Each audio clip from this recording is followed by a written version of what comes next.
Tonight, the first ever virtual National Political Convention.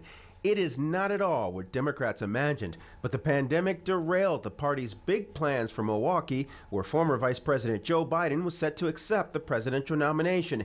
Instead, a series of made-for-TV events streaming online.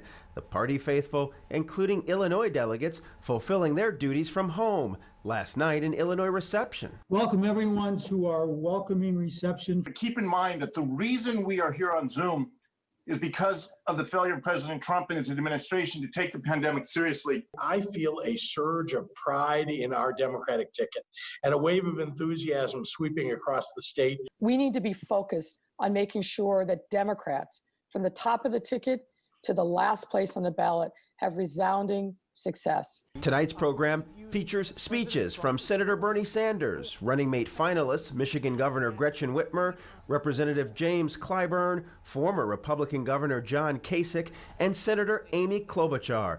The main event, primetime remarks by Democrats' most popular speaker this week, Michelle Obama. I know Joe.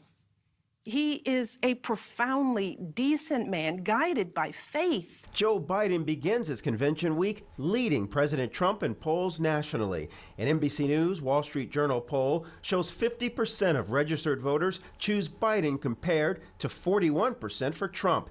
And the former vice president holds double-digit advantages on the president on the coronavirus, immigration, health care, and race relations.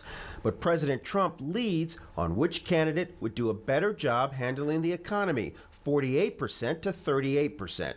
Today, Democrats stress the party should not take anything for granted. Until the last vote is counted, we have to work our tails off and win this election. The climax of the four-day event comes on Thursday when Biden addresses the delegates one night after remarks from his running mate, Senator Kamala Harris. Tonight, Chicago Mayor Lori Lightfoot is taking part in a conversation with former Vice President Biden on racial justice. It's part of a busy first night schedule that we'll be monitoring all night.